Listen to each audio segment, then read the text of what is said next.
চায় বিএনপি। প্রতিবাদ করলে টিকতে পারবে না অন্তর্বর্তী সরকার, হুঁশিয়ারি নেতাদের। মিথ্যাচার করে নৈরাজ্য সৃষ্টিতে অপচেষ্টার অভিযোগ।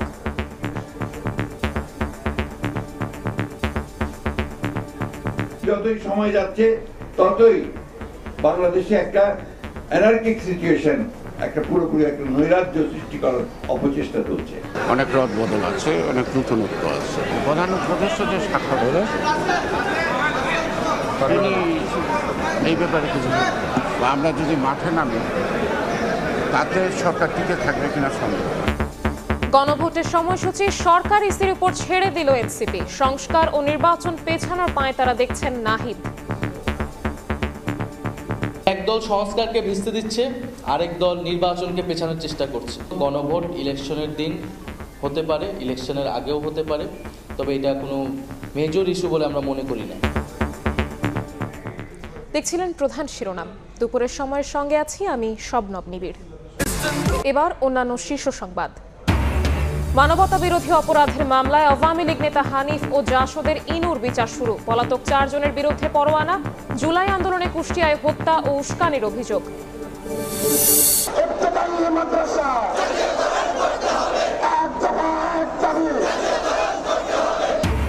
জাতীয়করণের দাবি আদায়ে অনড় ইবতেদায়ী শিক্ষকরা। প্রেস ক্লাব থেকে যমুনা অভিমুখে লং মার্চ শুরু, আন্দোলন চালিয়ে যাওয়ার ঘোষণা। এবার বিশ্ব ইজতেমা ফেব্রুয়ারির নির্বাচনের পর। রোজা শেষ হলে আলাদাভাবে আয়োজন করবে তাবলিগের দুই পক্ষ, জানালেন ধর্ম উপদেষ্টা। নিরাপত্তা ঝুঁকি এড়াতেই সিদ্ধান্ত।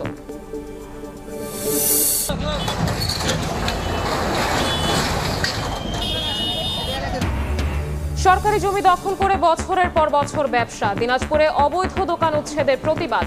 ঘণ্টাখানেক বন্ধের পর অভিযানে গুঁড়িয়ে দেয়া হলো 5 শতাধিক স্থাপনা। 3 দশক ধরে স্বপ্নের প্রকল্প হয়েই আছে পূর্বাচল নতুন শহর। ফায়ার সার্ভিসের জমিতে রিসর্ট, মালিক আর কর্তৃপক্ষকে ম্যানেজ করে রমরমা বাণিজ্য। সব জেনেও চুপ রাজুক। কিং কোটেড ইনসুলেশন, আগুন প্রতিরোধী, বিজলি কেবলস, নিরাপদ আজীবন। 30টি রাজনৈতিক দল নিয়ে ঐকমত্য কমিশনে 270 দিন আলোচনার পর জুলাই সনদে স্বাক্ষর করে এনসিপি ও বাম ঘরানার 4 দল ছাড়া সবাই। তারপরও সনদ বাস্তবায়ন প্রক্রিয়া নিয়ে রাজনীতিতে দেখা দিয়েছে নতুন সংকট। জুলাই সনদ বাস্তবায়নে নভেম্বরের মধ্যে গণভোটের আয়োজনের দাবি জানিয়েছে জামায়াতে ইসলামী সহ সমমনা 8টি দল। অন্যদিকে সংসদ নির্বাচনের আগে গণভোট চায় না বিএনপি। গণভোট নির্বাচনের আগে করার কোনো সুযোগ এখন আর নাই। গণভোটে দিতে হবে এবং সেটা জাতীয় নির্বাচনের আগে। সই না করলেও জুলাই সনদ ও গণভোট ইস্যুতে সামাজিক যোগাযোগ মাধ্যমে নানা ধরনের প্রচারণা চালাচ্ছে এনসিপি। দলটির নেতারা বলছে গণভোট যে কোনো সময় হতে পারে, কিন্তু এর আইনি ভিত্তির ব্যাপারে সঠিক সিদ্ধান্তে পৌঁছাতে হবে। দলীয় স্বার্থটি পেছনে রেখে দেশের স্বার্থ এবং জনগণের স্বার্থে আমাদের যে সংস্কারের যে বিষয়গুলো ছিল, এজেন্ডাগুলো ছিল, সেগুলো নিয়ে কিন্তু গণভোটের দিকে এগিয়ে যাওয়া উচিত। এবং এটি আসলে জাতীয় নির্বাচনে কোনো প্রভাব ফেলবে বলে আমি অন্তত মনে করি না। কারণ জাতীয় নির্বাচনে যে ধরনের তোড়জোড় করছে এবং ইসির পক্ষ থেকে যে ধরনের কাজকর্ম চলছে, সেটি তো এক ধরনের প্রক্রিয়া। কিন্তু গণভোটটাকে সকল রাজনৈতিক দল আসলে গুরুত্ব সহকারে নেওয়া প্রয়োজন। গণভোটের চেয়ে জুলাই সনদ বাস্তবায়নের রূপরেখাই মূল চ্যালেঞ্জ। প্রয়োজনে প্রধান উপদেষ্টার সরাসরি হস্তক্ষেপ নেওয়ার কথা বলেন এনসিপির নেতারা। এই যে জুলাই সনদ বাস্তবায়ন আদেশ, এবং সেই আদেশ কে দেবেন? আমরা বলেছি প্রধান উপদেষ্টা ডক্টর মোহাম্মদ ইউনূসের দেওয়া উচিত। তিনি আদেশ দেবেন এবং তার ভিত্তিতে গণভোট হবে এবং আগামী সংসদের কাছে দ্বৈত ক্ষমতা থাকবে। এই রোডম্যাপটা ইম্পর্টেন্ট। গণভোটের টাইমিংয়ের চেয়ে এদিকে আমাদের বেশি মনোযোগ দেওয়া উচিত, কিন্তু এই বড় দুই দল সে কাজটা করছে বলে আমাদের কাছে মনে হচ্ছে না। তারা গণভোটের টাইমিং নিয়ে এক ধরনের মল্লযুদ্ধের মধ্যে আছে। তবে গণভোট আগে হলে ভালো হবে, কিন্তু আগে না হলে মহা সর্বনাশ হয়ে যায়, ব্যাপারটা সেরকম নয়। ইলেকশনের দিন একই সাথে হতে পারে। জাতীয় স্বার্থের সব দল ঐকমত্যে না আসলে অনৈক্যের কালো অধ্যায় হয়ে থাকবে জুলাই সনদ, বলছেন এনসিপির নেতারা। মোহাম্মদ শামসুল আলম, ডক্টর শামসুল আলম, আপনাকে স্বাগত জানাচ্ছি। শুরুতে জানতে চাই, বিএনপি স্থায়ী কমিটির সদস্য হাফিজউদ্দিন আহমেদ বলেছেন যে জুলাই সনদ জনগণের জন্য নয়, উপদেষ্টাদের জন্যই। জনগণের জন্য প্রয়োজন দ্রুত নির্বাচন। তার এই মন্তব্যটা আসলে কিভাবে দেখছেন? ধন্যবাদ। একটা সময়োপযোগী আলোচনার জন্য আপনি আজকে আমাদেরকে উপস্থিত করেছেন। তো মূলত যে সমস্যাটা এখানে হয়ে যাচ্ছে, যে দলগুলো নিয়ে এতদিন আলোচনা হয়েছে, জাতীয় ঐক্য কমিশন সার্বিক বিষয় নিয়ে তারা যখন প্রধান উপদেষ্টার কাছে মূল কবিতা উপস্থাপন করলো, সেখান থেকে কিন্তু সংকটটা সৃষ্টি হয়েছে। যে বিএনপি বা তার সমমনা দলগুলো যে বিষয়গুলো তারা উত্থাপন করেছিল, সেগুলো যখন স্বাক্ষরিত ছিল, তার নোট অফ ডিসেন্ট ছিল, সেগুলো না থাকার ফলেই কিন্তু পরবর্তীতে নানান ধরনের রাজনৈতিক দলগুলোর মতো বাদানুবাদ শুরু হয়ে গেল। বিশেষ করে জাতীয় যে সনদটা আমরা দেখছি, সেই সনদটার ভিতরে আমরা দেখেছি যে 84টি বিষয়ের আলোচনা হয়েছে, 48টি বিষয়ে বিভিন্ন রাজনৈতিক দলগুলোর মত পার্থক্য রয়েছে, তারা নোট অফ ডিসেন্ট দিয়েছে। সেগুলো পরবর্তীতে ঐক্যমত কমিশন রাখেনি, এটা বাইপাস করেছে। সে কারণে এখন অনেকেই বলা শুরু করেছেন যে ঐক্যমত কমিশন একটা আস্থাহীনতার কমিশনের পরিচয় দিয়েছে, ননসেন্স কমিশন হিসেবে অনেকে অভিহিত করা শুরু করেছে। আর মেজর হাফিজ যে আজকে বক্তব্য রেখেছেন জাতীয় সনদের বিষয়টা, এটা তার রাজনৈতিক বক্তব্য, দেশের জনগণ এটা পুরোপুরি হয়তো গ্রহণ নাও করতে পারে। কারণ জাতীয় জন্য যে 5ই আগস্টের পরবর্তী সময়ে আমরা যে পরিবর্তন হয়েছে, ফ্যাসিস্ট শক্তিকে সরিয়ে দিয়েছি, তারা যাতে ফেরত না আসে, সেই বিষয়গুলোকে সমাধান করার জন্যই যে রূপরেখাটা দেওয়া হয়েছে, সেটার প্রয়োজন আছে আমাদের। কিন্তু ঐক্যমত কমিশনের কিছু ভূমিকা আমাদের কাছে প্রশ্নের উদ্বেগ করেছে। এটা অনেকে এখন আমরা দেখেছি কিছু রাজনৈতিক দল জাতীয় নির্বাচনের আগে গণভোটের কথা বলছে, আবার এনসিপি যে কথাটা সর্বশেষ বলছে যে এটা একই সঙ্গে হতে পারে। তাহলে এখন প্রয়োজন হচ্ছে যে সংকটটা সৃষ্টি হয়েছে, সেটার থেকে উত্তরণের একমাত্র উপায় যে আমাদের জাতীয় সংসদ নির্বাচনটা দ্রুততার সঙ্গে অনুষ্ঠান করা। এটার থেকেই আমাদের উত্তরণ ঘটে। আমরা আসলে আরেকটি জিনিস দেখতে পারলাম যে এনসিপি তো জুলাই সনদে স্বাক্ষর করেনি, সনদের গণভোট নিয়ে সব রাজনৈতিক দল ঐক্যমত হবে বলে তারা আশা করছে। আপনি আসলে কি মনে করছেন? আমি বাংলাদেশের জনগণ, সাধারণ একজন জনগণ হিসাবে আমি আশাবাদী রাজনৈতিক দলগুলো তাদের পরিপক্কতার পরিচয় দিয়ে যে এই বিষয়গুলো নিয়ে তারা অবশ্যই ঐক্যমতে পৌঁছে, এবং প্রধান উপদেষ্টা অচিরে এটা হস্তক্ষেপ করে হয়তো সমাধানের দিকে এগিয়ে নিতে, এবং এনসিপি হয়তো এখানে স্বাক্ষর করবে। তাদের কথাবার্তায় এখন এটা যে মনে হচ্ছে তাদের যে আগে যেভাবে তারা কঠোর অবস্থানে ছিল, সেখান থেকে তারা সরে এসেছে।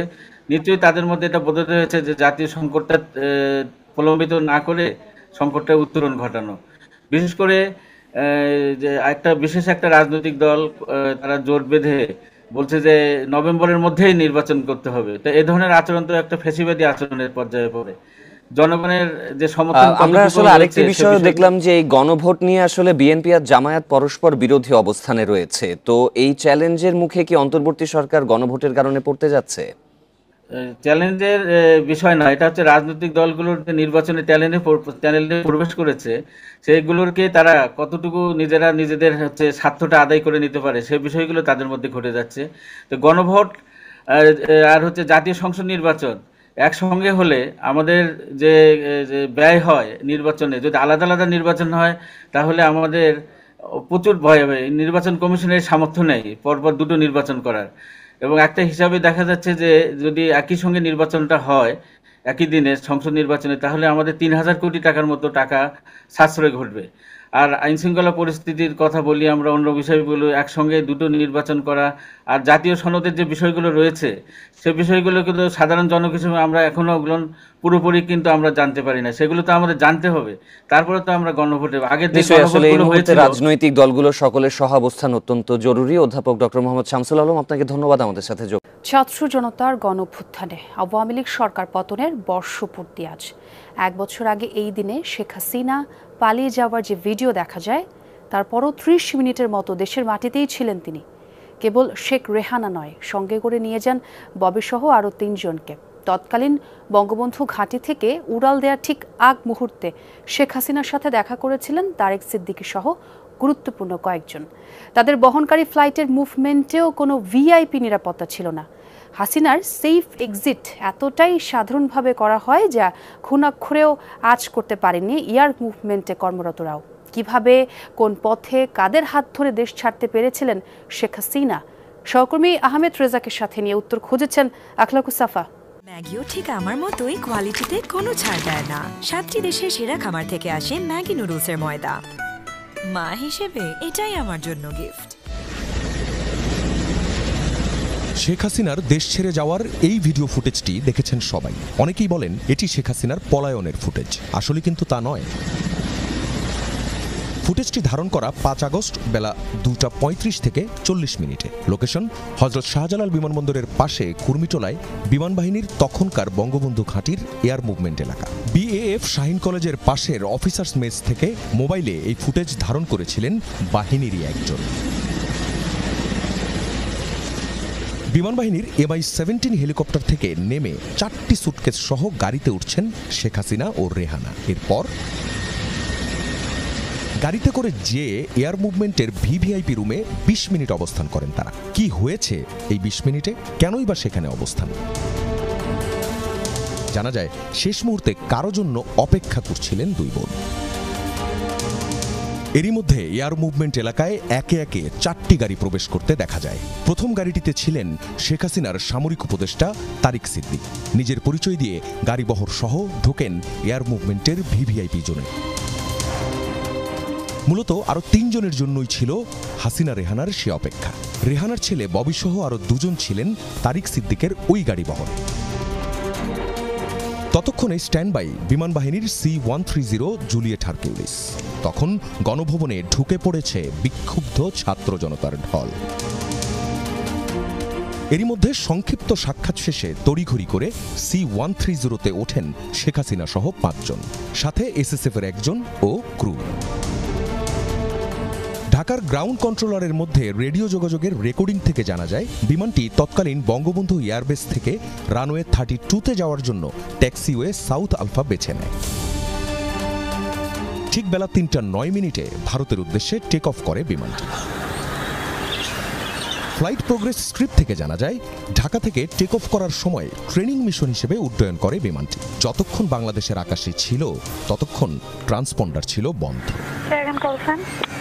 Emirates 583, just want to know which departure we can expect. Got a ground IS 1431 requesting. বিমানের ককপিট ও ঢাকার এয়ার ট্রাফিক কন্ট্রোলের মধ্যে রেডিও যোগাযোগের এই রেকর্ডিংয়ে জানা যায় হাসিনাকে বহনকারী ফ্লাইটটিকে স্কোয়াড কোড দেওয়া হয়েছিল AJXS 1431।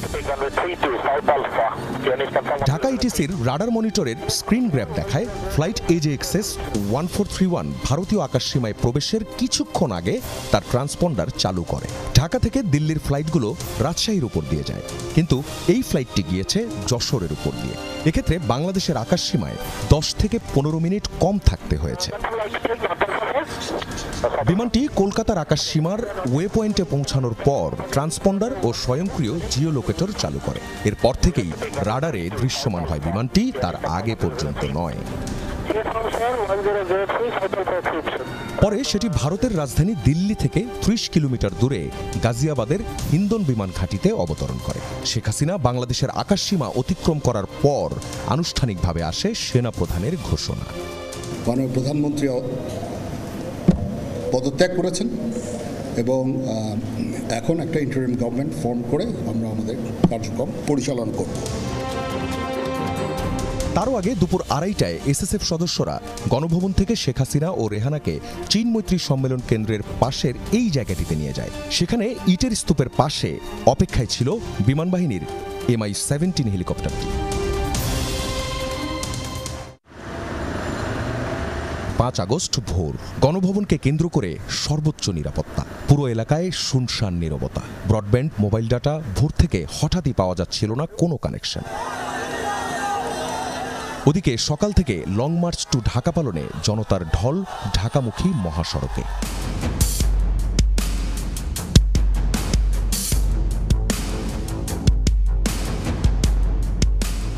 এই গণভবন এখন হচ্ছে জাদুঘর। 2024-এর 5 আগস্ট সকাল অনেক ভোরে ফজরের নামাজ পড়ে শেখ হাসিনা একটি চায়ের কাপ হাতে গণভবনের অফিস কক্ষে বসেন এবং সেখান থেকে পুলিশ বাহিনীতে থাকা তার যে আস্থাভাজনরা আছেন তাদেরকে তিনি টেলিফোন করেন। আমরা এরই মধ্যে জানি কারা ছিলেন তার আস্থাভাজন, এবং তখন তারা শেখ হাসিনাকে যে বার্তাটি দেন, তারা বলেন কড়া নিরাপত্তায় ঢেকে ফেলা হয়েছে পুরো গণভবন এলাকা এবং কেউ ঢুকতেই পারবে না এই গণভবনে, এমনকি একটি পিঁপড়াও না।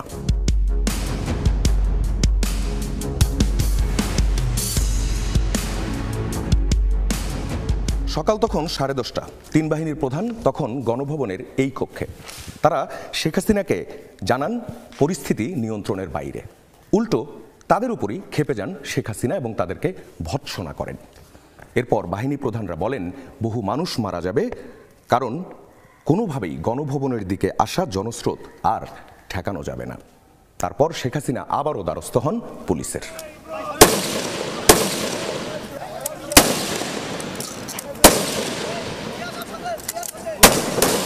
তখনও সক্রিয় পুলিশের কমান্ড সেন্টার। সেখান থেকে মাঠ পর্যায়ে গুলি চালানোর নির্দেশ দেওয়া হচ্ছিল। সকালের মধ্যেই মৃতের সংখ্যা ছাড়ায় 100-রও বেশি। চানখারপুল, যাত্রাবাড়ি, আশুলিয়া, সাভার, উত্তরায় চলে নির্বিচারে মানুষ হত্যা। পরিস্থিতি একা আর সামাল দিতে পারেনি পুলিশ। বেলা 11টা থেকে 11:30টার মধ্যে শীর্ষ কর্মকর্তারা শেখ হাসিনাকে জানান জনস্রোত গণভবনে ঢুকতে আর 1 থেকে 2 ঘন্টার ব্যাপার। শেখ হাসিনার সামনে তখন একটাই পথ, পদত্যাগ। সেনাপ্রধানের এই প্রস্তাব প্রত্যাখ্যান করেন তিনি। তারপর তিন বাহিনী প্রধান শেখ রেহানাকে পাশের একটি রুমে নিয়ে যান এবং সেখানে গিয়ে তাকে বোঝানোর চেষ্টা করেন। শেখ রেহানা শেখ হাসিনাকে বোঝানোর চেষ্টা করে ব্যর্থ হন। তারপর তিন বাহিনী প্রধান ফোন করেন সজীব ওয়াজেদ জয়ের কাছে। জয় তার মাকে বিষয়টা বোঝাতে সক্ষম হন এবং এরপর শেখ হাসিনার আবদার তিনি ধানমন্ডি 32 নম্বর এবং টুঙ্গিপাড়ায় বঙ্গবন্ধুর সমাধিতে শ্রদ্ধা জানাতে যাবেন, কিন্তু তাতে ঝুঁকি আরও বাড়বে বলে সেটিও প্রত্যাখ্যান করা হয়। এরপর তিনি সংক্ষিপ্ত একটি ভাষণ দিতে চাইলেন, যেটি জাতির উদ্দেশ্যে ভাষণ। সেই ভাষণও প্রত্যাখ্যান করা হয়, কারণ তখন তাকে জানানো হয় গণভবনের দিকে আসা যে জনস্রোত তা আর মাত্র 45 থেকে 50 মিনিটের দূরত্বে। গণভবনে 2 ঘন্টার সেই উত্তপ্ত বিতর্কের পর শেষমেশ দুপুর 12:30টার কিছু পর পদত্যাগপত্রে স্বাক্ষর করেন শেখ হাসিনা। না, তিনি নিজে তা নিয়ে বঙ্গভবন যাননি। এখান থেকেই সেই পদত্যাগপত্রটি পাঠানো হয়েছিল রাষ্ট্রপতির কাছে। প্রধানমন্ত্রীর পদত্যাগ ও বৈষম্য বিরোধী ছাত্র আন্দোলনে সৃষ্ট পরিস্থিতিতে আজ বঙ্গভবনে তিন বাহিনীর প্রধান এবং বিভিন্ন রাজনৈতিক দলের নেতৃবৃন্দ, সুশীল সমাজের প্রতিনিধি ও বৈষম্য বিরোধী ছাত্র আন্দোলনের কয়েকজন সমন্বয়কদের সাথে আলোচনা হয় না। যদিও 3 আগস্ট সেনাবাহিনীর অবস্থান ও 4 আগস্ট কূটনীতিকদের বিশেষ ব্রিফিংয়ে শেখ হাসিনা পতনের আঁচ পাওয়া যাচ্ছিল। এভাবেই অবসান হয় 15.5 বছর প্রতাপের সাথে ক্ষমতায় টিকে থাকা প্রধানমন্ত্রী। দেশের ইতিহাসে এর আগে কেউ ক্ষমতাচ্যুত হয়ে এভাবে দেশ ছেড়ে পালায়নি। দর্শক, এই মুহূর্তে দেখানোর চেষ্টা করছি প্রতিবন্ধী বিদ্যালয়ের শিক্ষকেরা তাদের শিক্ষা প্রতিষ্ঠান এমপিভুক্ত করার দাবিতে লং মার্চ টু সচিবালয় ঘোষণা করেছিল। এই মুহূর্তে দেখতে পাচ্ছেন সচিবালয়ের ঠিক প্রবেশ মুখে আইন শৃঙ্খলা বাহিনীর ব্যারিকেডের মুখোমুখি অবস্থান করছেন প্রতিবন্ধী বিদ্যালয়ের শিক্ষকেরা এবং ব্যারিকেডের সামনে দাঁড়িয়েই নিজেদের দাবির পক্ষে বিভিন্ন ধরনের স্লোগান তারা দিচ্ছেন। অন্যদিকে আইন শৃঙ্খলা বাহিনী সতর্ক অবস্থানে রয়েছেন যাতে কোনোভাবে এই আন্দোলনকারীরা সচিবালয়ের ভিতরে প্রবেশ করতে না পারে।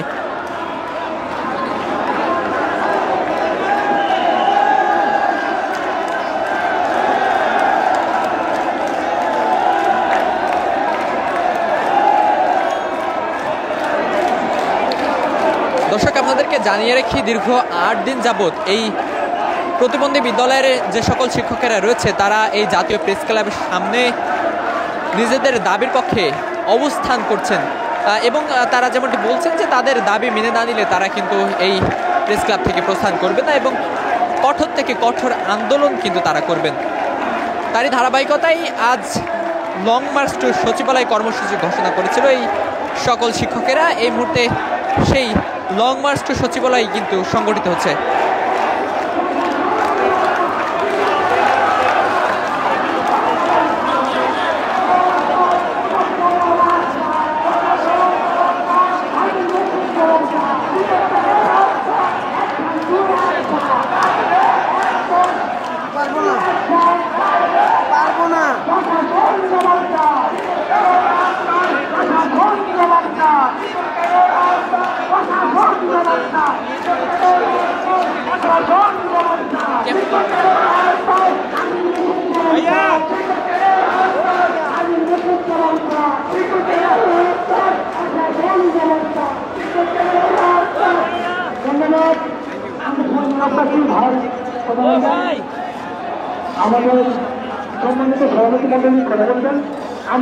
দর্শক, প্রতিবন্ধী বিদ্যালয়ের শিক্ষকেরা তাদের শিক্ষা প্রতিষ্ঠানটি স্বীকৃতি এবং এমপিওভুক্তি করার লক্ষ্যে দীর্ঘ 8 দিন যাবৎ জাতীয় প্রেস ক্লাবের সামনে তারা অবস্থান করছেন। শিক্ষকেরা যেমনটি বলছেন যে বিগত সরকারের আমলেও বিভিন্ন ধরনের কর্মসূচি তারা করেছিল। দীর্ঘ 15 বছর যাবৎ বিগত সরকার তাদেরকে আশ্বাস দেখিয়ে গেলেও কোনো ধরনের পদক্ষেপ তারা গ্রহণ করেনি। তারই ধারাবাহিকতায় এই 26 অক্টোবর থেকে আবারও তারা লাগাতার অবস্থান কর্মসূচি এবং বিক্ষোভ কর্মসূচি তারা শুরু করেছে তাদের শিক্ষা প্রতিষ্ঠান জাতীয়করণ করার দাবিতে এবং এমপিওভুক্ত করার দাবিতে। এবং তারা বলছেন যে জাতীয়করণ করার প্রজ্ঞাপন না জারি করলে তারা এই জাতীয় প্রেস ক্লাবের সামনে থেকে প্রস্থান করবে না।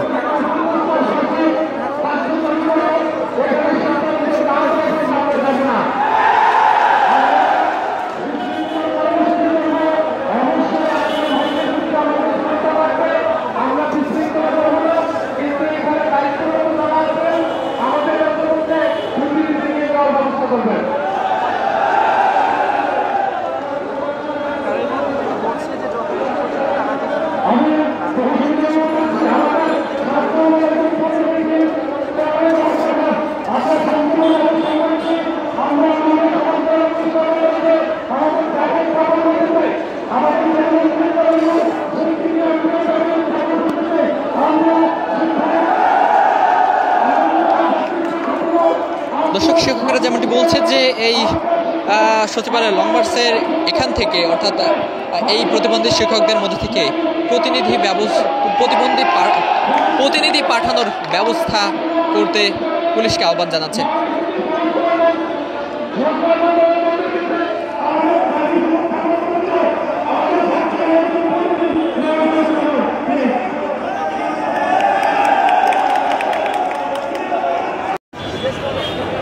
স্বতন্ত্র ইবতেদায়ী শিক্ষা প্রতিষ্ঠান জাতীয়করণের দাবিতে চলমান 21তম দিনের যে আন্দোলন, সেই আন্দোলনের প্রেক্ষিতে আমরা দেখেছি ইবতেদায়ী যে সকল শিক্ষকরা রয়েছেন তাদের ম্যাচ টু যমুনা কর্মসূচিকে ঘিরে জাতীয় প্রেস ক্লাবের সামনে কিন্তু পুলিশের পক্ষ থেকে একটি শক্ত ব্যারিকেড দিয়ে তাদের যে লং মার্চ টু যমুনা কর্মসূচি সেটি কিন্তু আটকে দেওয়া হয়েছে। এবং তারই প্রেক্ষিতে কিন্তু আমরা দেখছি যে সকল ইবতেদায়ী শিক্ষকরা রয়েছেন তারা কিন্তু রাস্তায় কিন্তু যেই জায়গাটিতে তাদেরকে আটকে দেওয়া হয়েছে ঠিক সেই জায়গাতেই কিন্তু তারা জোহরের নামাজ কিন্তু আদায় করে নিচ্ছেন। এমন একটি দৃশ্য কিন্তু আমরা এই মুহূর্তে দেখছি জাতীয় প্রেস ক্লাবের সামনে।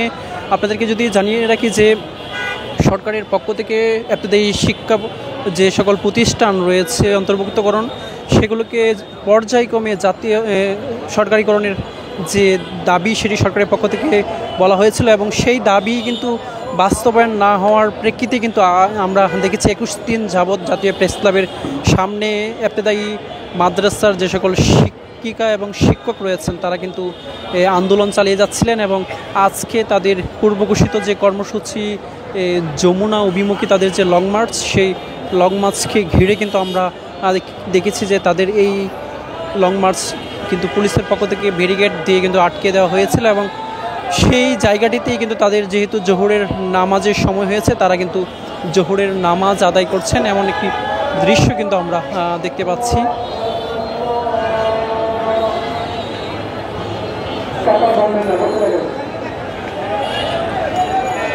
জোহরের নামাজ শেষ হয়েছে এবং আবারও তাদের যে আন্দোলন সেই আন্দোলনে তারা আবারও দাঁড়িয়ে যাওয়ার যে প্রচেষ্টা সেটি কিন্তু আমরা লক্ষ্য করছি এবং তার ঠিক পাশে কিন্তু আমরা দেখছি পুলিশের পক্ষ থেকে কিন্তু ব্যাপক প্রস্তুতি, বিশেষ করে প্রশাসনের পক্ষ থেকে যে বিষয়টি যে শিক্ষকদের যে আন্দোলন সেই আন্দোলন কোনোভাবেই যাতে যমুনা অভিমুখী না যেতে পারে সেজন্য কিন্তু শক্ত ব্যারিকেড কিন্তু তৈরি করা হয়েছে। এবং বিপরীত পার্শ্বে আমরা শিক্ষকদের সাথে কথা বলেছি, তারা যে বিষয়টি জানিয়েছেন তাদের এই দাবি যতক্ষণ না পর্যন্ত মেনে না নেওয়া হবে ততক্ষণ পর্যন্ত তাদের যে চলমান আন্দোলন সেটি তারা চালিয়ে যাবেন। এবং আজকের যে কর্মসূচি মার্চ টু যমুনা অভিমুখী তাদের যে পদযাত্রা, সেটি কিন্তু এই মুহূর্তে আমরা দেখছি জাতীয় প্রেস ক্লাবের ঠিক সামনেই কিন্তু পুলিশের এই ব্যারিকেডের কারণেই কিন্তু আসলে শিক্ষকরা আমরা দেখেছি জোহরের নামাজ আদায় করেছেন এবং সেই জায়গাটিতে কিন্তু তারা বসে পড়েছেন এবং তারা বলছেন যতক্ষণ না পর্যন্ত তাদের এই দাবি মেনে না নেওয়া হবে ততক্ষণ পর্যন্ত হিজবুল্লাহ এখনো ডাইনোসর, কাছে আছে এখনো হাজার হাজার রকেট ও ক্ষেপণাস্ত্রের মজুদ। গণহত্যা চলছে, নিরীহ মুসলিম নাগরিকদের রক্তে ভাসছে সুদান।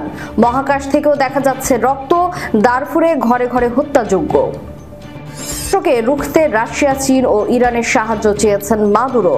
ভেনেজুয়েলাকে সামরিক সহায়তার ঘোষণা পুতিনের। যুক্তরাষ্ট্রের সঙ্গে আলোচনা নাকচ, ইউরেনিয়াম সমৃদ্ধকরণ চলবে, ক্ষেপণাস্ত্র কর্মসূচি থেকে পিছপা হবে না ইরান। চরম বিপাকে জেলেনস্কি, ইউক্রেনের দোনেস্ক অঞ্চলে 1,70,000 সেনা মোতায়েন করেছে রাশিয়া। ইমরান খানের সময় পাক আফগান সম্পর্ক ভালো ছিল আফগানিস্তান। সুদানের পরিস্থিতি বিশ্বের সামনে তুলে ধরতে মিডিয়ার প্রতি এরদোগানের আহ্বান, সহায়তা দেওয়ার ঘোষণা তুরস্ক। ট্রাম্পের চেয়ে বড় অপরাধী ইতিহাসে নেই, সে যা বলে সবই মিথ্যা, বিশ্বখ্যাত মার্কিন অভিনেতার মন্তব্যে তোলপাড়। হামলা চালাচ্ছে কারণ হিজবুল্লাহর হাতে হাজার হাজার রকেট ও ক্ষেপণাস্ত্র রয়েছে, যা বারাক বাহরাইনে এক নিরাপত্তা সম্মেলনে লেবাননের নেতাদের উদ্দেশ্যে বলেন তারা চেষ্টা করছে, কিন্তু এখনো তারা ডাইনোসর। হিজবুল্লাহকে নিরস্ত্র করার প্রচেষ্টা আরো ত্বরান্বিত করা দরকার। দ্য টাইমস অফ ইসরায়েলের এক প্রতিবেদনে বলা হয়, জেরুজালেম এবং বেইরুতের সম্পর্ক নিয়ে বারাক আরও বলেন ইসরায়েল তার সব প্রতিবেশীর সঙ্গে সীমান্ত ও সীমানা চুক্তি করতে প্রস্তুত এবং মার্কিন যুক্তরাষ্ট্রের প্রতি কৃতজ্ঞ। তিনি মার্কিন যুক্তরাষ্ট্রের ইরানের পরমাণু কর্মসূচির উপর আঘাতকে উদাহরণ হিসেবে তুলে ধরেন। এটি মধ্যপ্রাচ্যকে অবিশ্বাস্যভাবে পুনর্গঠন করেছে। বারাক মার্কিন রাষ্ট্রদূত হিসেবে তুরস্কেও দায়িত্ব পালন করছেন। তিনি পূর্বাভাস দেন যে আঙ্কারা এবং জেরুজালেমের মধ্যে শত্রুতাপূর্ণ সম্পর্ক থাকা সত্ত্বেও শিগগিরই বাণিজ্য চুক্তি হতে পারে। তিনি বলেন তুরস্ক ও ইসরায়েল একে অপরের সঙ্গে যুদ্ধ করবে না, কাস্পিয়ান সি থেকে ভূমধ্য সাগর পর্যন্ত সমন্বয় হবে। গণহত্যা চলছে, নিরীহ মুসলিম নাগরিকদের রক্তে ভাসছে সুদান। মহাকাশ থেকেও দেখা যাচ্ছে রক্ত, দারফুরে ঘরে ঘরে হত্যাযোগ্য। যুক্তরাষ্ট্রের ইয়েল বিশ্ববিদ্যালয়ের গবেষকরা বলেছেন আধা সামরিক র্যাপিড সাপোর্ট ফোর্সেস RSF দখলে নেওয়ার পরেও সুদানের আল ফাশের শহর এবং এর আশপাশে গণহত্যা সম্ভবত অব্যাহত রয়েছে। স্যাটেলাইটে ধারণকৃত নতুন ছবিতে এর প্রমাণ মিলেছে। পোর্ট সুদান থেকে বার্তা সংস্থা AFP এই খবর জানায়। 2023 সালের এপ্রিল থেকে নিয়মিত সেনাবাহিনীর সাথে যুদ্ধে লিপ্ত RSF গত রোববার আল-ফাসের দখল করে পশ্চিম দারফুর অঞ্চলে সেনাবাহিনীকে তাদের শেষ রক্ত ঘাঁটি থেকে তাড়িয়ে দেয়। আল-ফাসের সেনাবাহিনীর পতনের পর থেকে মৃত্যুদণ্ড, যৌন সহিংসতা, ত্রাণকর্মীদের উপর আক্রমণ, লুটপাট ও অপহরণের খবর পাওয়া যাচ্ছে এবং যোগাযোগ ব্যবস্থা প্রায় বিচ্ছিন্ন। ইয়েল বিশ্ববিদ্যালয়ের হিউম্যানিটেরিয়ান রিসার্চ ল্যাব শুক্রবার জানায় নতুন চিত্র বিশ্লেষণে তারা মনে করেছেন শহরের অধিকাংশ মানুষ হয়তো মৃত, বন্দী অথবা আত্মগোপনে রয়েছেন। গবেষকরা গত সোমবার থেকে শুক্রবারের মধ্যে আল-ফাসেরের বিভিন্ন এলাকা, বিশ্ববিদ্যালয় মাঠ এবং সামরিক স্থাপনায় মানবদেহের সঙ্গে সামঞ্জস্যপূর্ণ কমপক্ষে 31টি বস্তু শনাক্ত করেছে। গবেষকরা জানান সেখানে গণহত্যা অব্যাহত থাকার ইঙ্গিত স্পষ্টভাবে দৃশ্যমান। আল-ফাসের থেকে প্রাণে বেঁচে যাওয়া ব্যক্তিদের মধ্যে নিকটবর্তী শহর তাবিলায় পৌঁছানো কয়েকজন AFP-কে গণহত্যা, বাবা মায়ের সামনে শিশুদের গুলি করা এবং পালিয়ে যাওয়ার সময় বেসামরিক নাগরিকদের মারধর ও লুটপাটের কথা জানান। দক্ষিণ আমেরিকার দেশ ভেনেজুয়েলার দুর্বল প্রতিরক্ষা ব্যবস্থা শক্তিশালী করতে রাশিয়া, চীন ও ইরানের সহায়তা চেয়েছেন দেশটির প্রেসিডেন্ট নিকোলাস মাদুরো।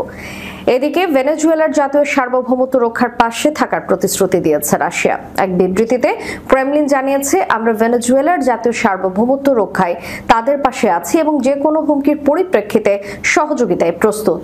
রাশিয়া ও কিউবা দীর্ঘদিন ধরে মাদুরো সরকারের ঘনিষ্ঠ মিত্র হিসেবে পরিচিত। ক্যারিবীয় অঞ্চলে যুক্তরাষ্ট্রের সামরিক উপস্থিতি বেড়ে যাওয়ার প্রেক্ষাপটে এমন পদক্ষেপ নিয়েছেন তিনি। এমন তথ্যই জানানো হয়েছে যুক্তরাষ্ট্রের অভ্যন্তরীণ কয়েকটি নথিতে। প্রতিবেদন অনুযায়ী মাদুরো রাডার ব্যবস্থা, যুদ্ধবিমান মেরামত এবং সম্ভাব্য ক্ষেপণাস্ত্র সরবরাহে ওই দেশগুলোর সহায়তা চেয়েছে। রাশিয়ার প্রেসিডেন্ট ভ্লাদিমির পুতিনের কাছে পাঠানো একটি চিঠিতে এসব অনুরোধ জানানো হয়েছে। এই চিঠিটি মাদুরোর এক সিনিয়র সহকারী মস্কো সফরের সময় হস্তান্তর করেন। এছাড়া চীনের প্রেসিডেন্ট শি জিনপিং এর কাছেও মাদুরো একটি চিঠি পাঠিয়েছেন। ওই চিঠিতে তিনি যুক্তরাষ্ট্র, ভেনেজুয়েলা উত্তেজনার প্রেক্ষিতে বিস্তৃত সামরিক সহযোগিতা চেয়েছেন। প্রতিবেদনে বলা হয়, মাদুরো চীনা কোম্পানিগুলোর তৈরি রাডার শনাক্তকরণ ব্যবস্থার উৎপাদন দ্রুত শেষ করার আহ্বান জানিয়েছে, যাতে ভেনেজুয়েলার প্রতিরক্ষা ব্যবস্থা জোরদার করা যায়। যুক্তরাষ্ট্রের ওই নথিতে আরও বলা হয়েছে, মাদুরো তার চিঠিতে ক্যারিবীয় অঞ্চলে যুক্তরাষ্ট্রের আগ্রাসন নিয়ে উদ্বেগ প্রকাশ করেন এবং এটিকে কেবল ভেনেজুয়েলার বিরুদ্ধে নয়, বরং চীনের মতো মতাদর্শ রয়েছে এমন দেশগুলোর বিরুদ্ধেও পদক্ষেপ হিসেবে চিত্রিত করেন। নথিগুলোতে উল্লেখ করা হয়, ভেনেজুয়েলার পরিবহন মন্ত্রী রামন সেলেন্সদিনো সম্প্রতি ইরান থেকে সামরিক সরঞ্জাম ও ড্রোনের একটি চালান এনেছেন এবং শীঘ্রই দেশটিতে তিনি সফর করবেন।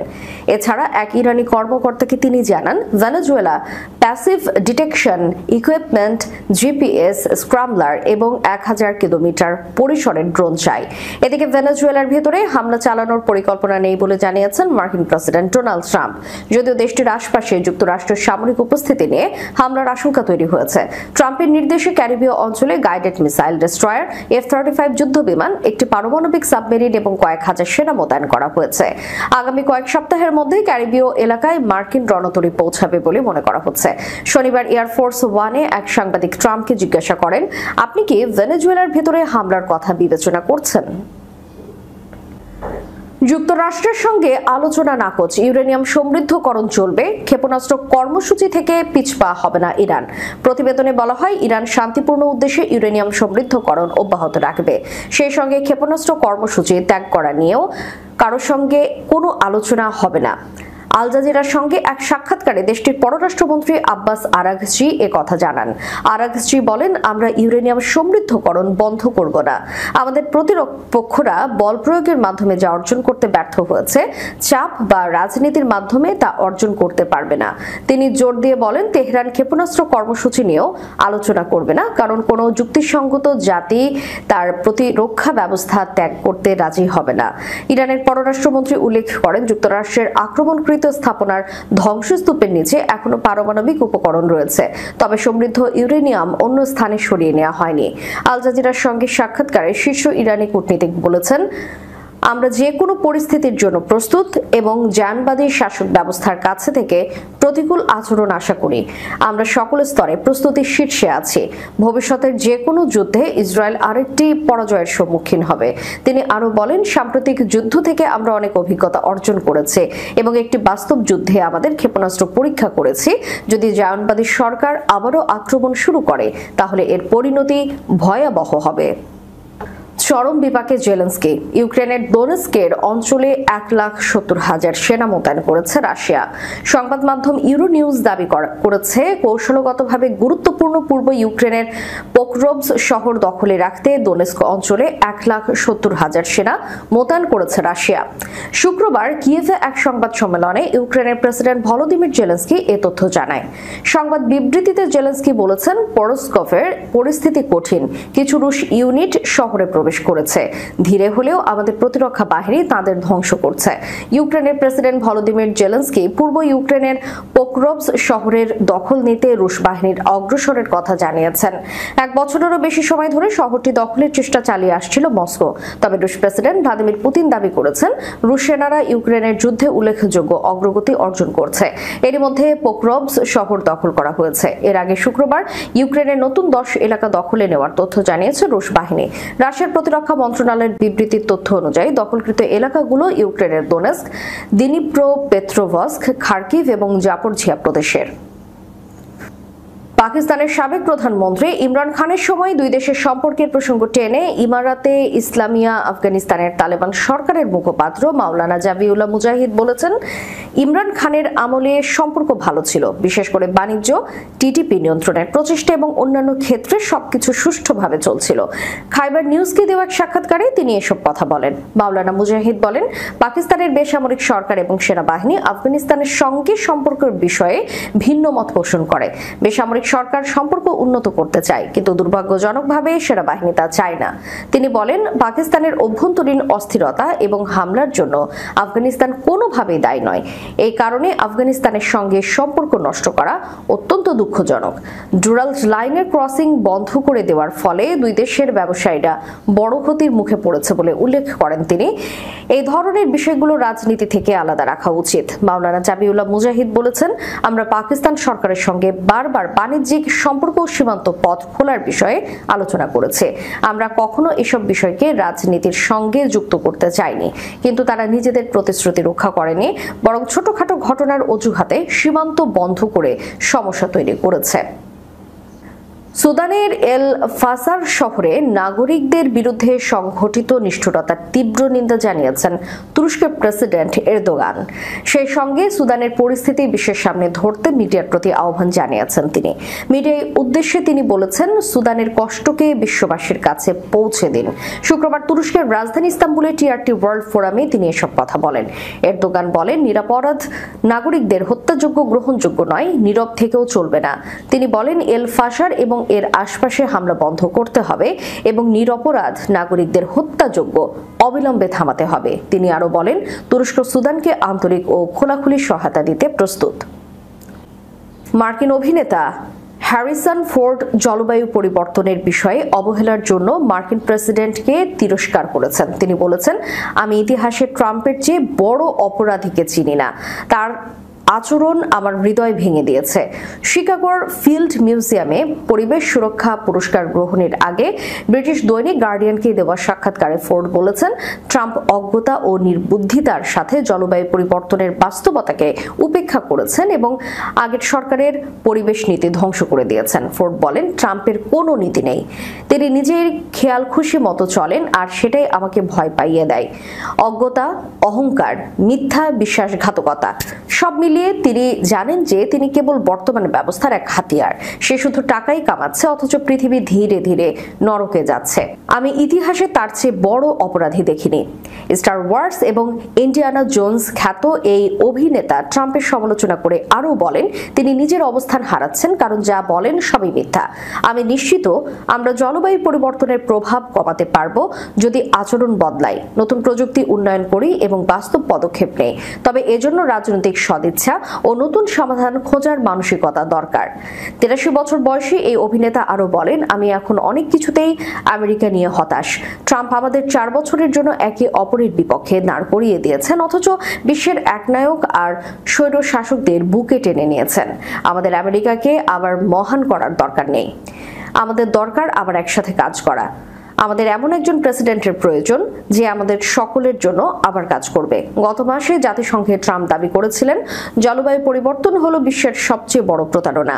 এই সবুজ প্রতারণা থেকে যদি বের না হন, তবে আপনার দেশ ধ্বংস হবে। আবার শক্তিশালী হতে চাইলে শক্ত সীমান্ত এবং ঐতিহ্যবাহী জ্বালানি উৎসে ফিরতে হবে। গার্ডিয়ান জানিয়েছে, ট্রাম্প ইতোমধ্যে স্বচ্ছ জলবায়ু সুরক্ষা নীতিমালা বাতিল করেছেন, নবায়নযোগ্য জ্বালানির প্রকল্প স্থগিত করেছেন এবং তেল গ্যাস কোম্পানিগুলোকে আরও বেশি জীবাশ্ম জ্বালানি উত্তোলনের অনুমতি দিয়েছেন, যা পৃথিবীকে আরো দ্রুত উষ্ণ করছে। সূত্র পার্স টুডে। দর্শক, শেষ করার পূর্বে সংবাদ শিরোনামগুলো জানিয়ে দিব আরো একবার। হিজবুল্লাহ এখনো ডাইনোসর, কাছে আছে এখনো হাজার হাজার রকেট ও ক্ষেপণাস্ত্রের মজুদ। গণহত্যা চলছে, নিরীহ মুসলিম নাগরিকদের রক্তে ভাসছে সুদান। মহাকাশ থেকেও দেখা যাচ্ছে রক্ত, দারফুরে ঘরে ঘরে হত্যাযোগ্য। যুক্তরাষ্ট্রকে রুখতে রাশিয়া, চীন ও ইরানের সাহায্য চেয়েছেন মাদুরো। ভেনেজুয়েলাকে সামরিক সহায়তার ঘোষণা পুতিনের। যুক্তরাষ্ট্রের সঙ্গে আলোচনা নাকচ, ইউরেনিয়াম সমৃদ্ধকরণ চলবে, ক্ষেপণাস্ত্র কর্মসূচি থেকে পিছপা হবে না ইরান। চরম বিপাকে জেলেনস্কি, ইউক্রেনের দোনেস্ক অঞ্চলে 1,70,000 সেনা মোতায়েন করেছে রাশিয়া।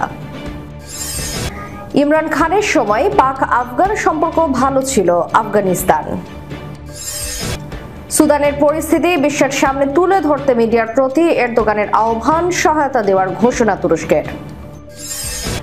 ট্রাম্পের চেয়ে বড় অপরাধী ইতিহাসে নেই, সে যা বলে সবই মিথ্যা, বিশ্বখ্যাত মার্কিন অভিনেতার মন্তব্যে তোলপাড়। এতক্ষণ আমাদের সাথে থাকার জন্য ধন্যবাদ। আল্লাহ হাফেজ। আয়ারল্যান্ড সিরিজের আগে 10 দিন বিশ্রাম পাচ্ছে টাইগাররা, একাদশে বড় পরিবর্তনের ইঙ্গিত। আবারও নাজমুল হোসেন শান্তর হাতে বাংলাদেশ টেস্ট দলের দায়িত্ব। অধিনায়কত্বে থাকবেন 2027 সাল পর্যন্ত। বিসিবির কর্তাদের অনুরোধেই রাজি হয়েছেন দায়িত্ব নিতে। ক্রিকেট অপারেশনসের উপর থাকবে না কোনো ছায়া কমিটি, বললেন ফাহিম। বড় সিদ্ধান্তে মতামত দিতে পারেন বোর্ডে থাকা সাবেক ক্রিকেটাররা। প্রত্যাশার চাপে ব্যর্থ হচ্ছেন জাকির। টেস্ট অধিনায়ক বহাল রইলেন নাজমুল হোসেন শান্ত। মাঝে পদত্যাগ আর নানা নাটক। 3 ফরম্যাটে 3 অধিনায়ক তত্ত্বে ফিরছে বাংলাদেশ। আয়ারল্যান্ড সিরিজ দিয়ে 2 বছরের নতুন যাত্রা শুরু হবে নাজমুল হোসেনের। 3 ফরম্যাটে 3 অধিনায়ক তত্ত্বে আবারও ফিরে গেল বাংলাদেশ। সত্য হলো আমিনুল ইসলামের চিন্তা। অব্যাহত নাজমুল হোসেন শান্তর কাঁধে নেতৃত্বের ভার। মাঝে কেটে গেছে 5 মাস। দায়িত্ব ছেড়ে আবারও নতুন করে দায়িত্ব নিতে রাজি হয়েছেন নাজমুল। শ্রীলঙ্কার বিপক্ষে শেষ টেস্টেও ছিলেন অধিনায়ক। এবার আরও পাকাপোক্ত হলো দায়িত্ব। টেস্ট চ্যাম্পিয়নশিপের এই চক্রের 2 বছরই তার নেতৃত্বে খেলবে বাংলাদেশ। অথচ না জানিয়ে ওয়ানডে অধিনায়কত্ব কেড়ে নেয়ার অভিমানে টেস্ট ক্যাপ্টেন্সিও ছেড়ে দিয়েছিলেন। বিসিবির মিডিয়া রিলিজে দেয়া প্রতিক্রিয়ায় নাজমুল হোসেন শান্ত জানিয়েছিলেন তিনি সম্মানিত এই দায়িত্ব পেয়ে। আমি সত্যিই সম্মানিত বোধ করছি টেস্টে বাংলাদেশের নেতৃত্বের দায়িত্ব পালনে। বিসিবি আমার উপর আস্থা রাখায় কৃতজ্ঞ। আমি আমার সর্বোচ্চ দিয়ে এই দায়িত্ব পালনের চেষ্টা করব। কেন তাকেই আবার টেস্ট অধিনায়কত্ব দেয়া হলো তার ব্যাখ্যা দিয়েছেন বিসিবি সভাপতি। টেস্ট ক্রিকেট সম্পর্কে শান্তর ধারণা স্বচ্ছ। এই ফরম্যাটে তার কমিটমেন্টও প্রশংসনীয়। তার নেতৃত্বে আমরা উন্নতি যেমন দেখেছি, তেমনি বাকিদের মধ্যেও বিশ্বাস তৈরি হয়েছে।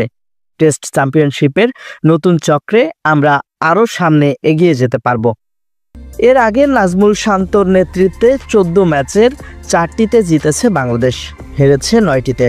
আগামী 2 বছর অধিনায়কের চোখে দেশের ক্রিকেটের গুরুত্বপূর্ণ অধ্যায়, যার শুরুটা আয়ারল্যান্ড সিরিজ দিয়ে। ওয়ানডেতে মেহেদী হাসান মিরাজ আর টি-20 নেতৃত্বে লিটন দাস। বিসিবির স্ট্যান্ডিং কমিটিকে অবমূল্যায়ন করে ক্রিকেট অপারেশনসের উপর কোনো ছায়া কমিটি থাকবে না। তবে বিদেশি কোচ কিংবা বড় কোনো সিদ্ধান্ত নেয়ার ক্ষেত্রে বোর্ডে থাকা সাবেক ক্রিকেটারদের নিয়ে পরামর্শ কমিটি গঠন করা হতে পারে, এমনটা জানিয়েছে ক্রিকেট অপারেশনস কমিটির চেয়ারম্যান নাজমুল আবেদিন ফাহিম। টি-20 দলের পারফরমেন্সে আশাহত এই বোর্ড পরিচালক। প্রত্যাশার চাপেই জাকির আলী ব্যর্থ হচ্ছেন বলেও মত তার। এক ফরম্যাটে ভালো তো অন্য ফরম্যাটে লেজে গোবরে অবস্থা টিম বাংলাদেশের। ওয়ানডেতে মন মতো উইকেট বানিয়ে সিরিজ জিতলেও লিটনের দল টি-20তে ঘরের মাটিতে 4 বছর পর হয়েছে হোয়াইট ওয়াশ। ক্রিকেটার টিম ম্যানেজমেন্টের সঙ্গে সমালোচনার তীর ক্রিকেট অপারেশনস কমিটির দিকেও। এককভাবে ক্রিকসের দায়িত্বে নাজমুল আবেদিন ফাহিম। গণমাধ্যমে খবর এসেছে তার উপর ছায়া কমিটি করতে যাচ্ছেন সভাপতি আমিনুল ইসলাম বুলবুল। তবে এমন দাবি উড়িয়ে দিলেন ক্রিকেট অপারেশনস চেয়ারম্যান। ছায়া কমিটিতে কোনো সুযোগ নেই। বিসিবিরই প্রত্যেকটা কমিটি স্ট্যান্ডিং কমিটি আছে এবং সেই স্ট্যান্ডিং কমিটি যখন পূর্ণাঙ্গরূপে কাজ করবে তারাই সব সিদ্ধান্ত নেবে। এখানে ছায়া কমিটি হবার কোনো সুযোগ নেই।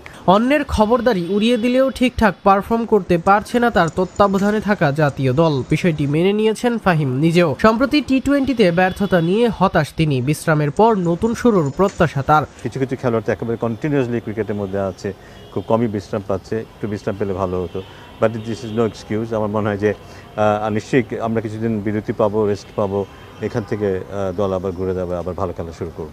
জাকির আলীকে নিয়ে বড় প্রত্যাশা থাকলেও একেবারেই ব্যর্থ এই ব্যাটার। ফাহিমের দাবি, জাকির কিছুটা মানসিক চাপে আছেন। জাতীয় দলের সঙ্গে মনোবিদ যুক্ত করার কথা থাকলেও সময় লাগছে নিয়োগ প্রক্রিয়ায়। সহসাই নতুন ব্যাটিং কোচও পাচ্ছে না লিটন শান্তরা। কিছুটা হতাশার, বাট এগুলো বোধহয় মেনে নিতে হবে যে এখানে অনেক সময় ভালো পারফরমেন্স হবে, অনেক সময় হবে না। তবে যেই ফ্লোতে ছিল আমাদের দল, সেখানে বোধহয় আরও বেটার পারফরমেন্স আমরা আশা করেছিলাম, specially in terms of batting. টানা খেলার মধ্যে থাকায় ক্রিকেটাররা অবসাদগ্রস্ত হয়ে পড়েছেন। লিটন এমন দাবি করলেও তার সঙ্গে একমত নন ফাহিম।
আসসালামু আলাইকুম প্রিয় দর্শক, সকলকে আমন্ত্রণ জানাচ্ছি আজ রবিবার 2 নভেম্বর 2025-এর খুবই গুরুত্বপূর্ণ নতুন নিম্নচাপ, ঘূর্ণিঝড়, তাপপ্রবাহ, শৈত্যপ্রবাহ ও আজকের ঝড় বৃষ্টির খুবই গুরুত্বপূর্ণ আবহাওয়ার খবর নিয়ে। এদিকে শান্ত বঙ্গোপসাগর আবারও হয়েছে অশান্ত। ঘূর্ণিঝড় মন্থা তৈরি হওয়ার পর আবারও তৈরি হয়েছে শক্তিশালী নতুন লঘুচাপ। পরবর্তী 72 ঘন্টার মধ্যেই রূপ নিতে পারে সুস্পষ্ট লঘুচাপ বা নিম্নচাপে। পরবর্তী সময়ে ঘূর্ণিঝড় সেনিয়ারে পরিণত হওয়ার সম্ভাবনা রয়েছে। ঘূর্ণিঝড় তৈরি হওয়ার পর এটি বাংলাদেশ নাকি ভারতে কোথায় আঘাত হানতে পারে, বিস্তারিত আবহাওয়ার রিপোর্ট থাকছে আজকের এই ভিডিওটিতে।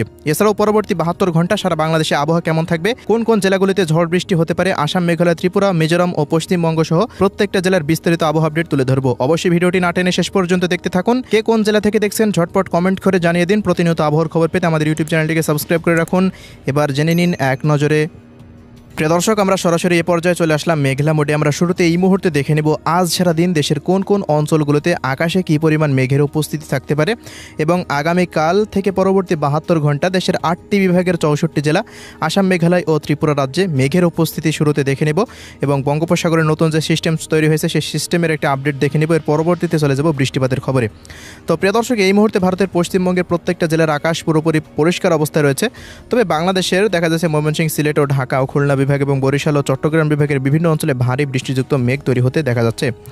এছাড়াও এই মুহূর্তে সমুদ্র অঞ্চলে একটা সুস্পষ্ট লঘুচাপ তৈরি হয়েছে।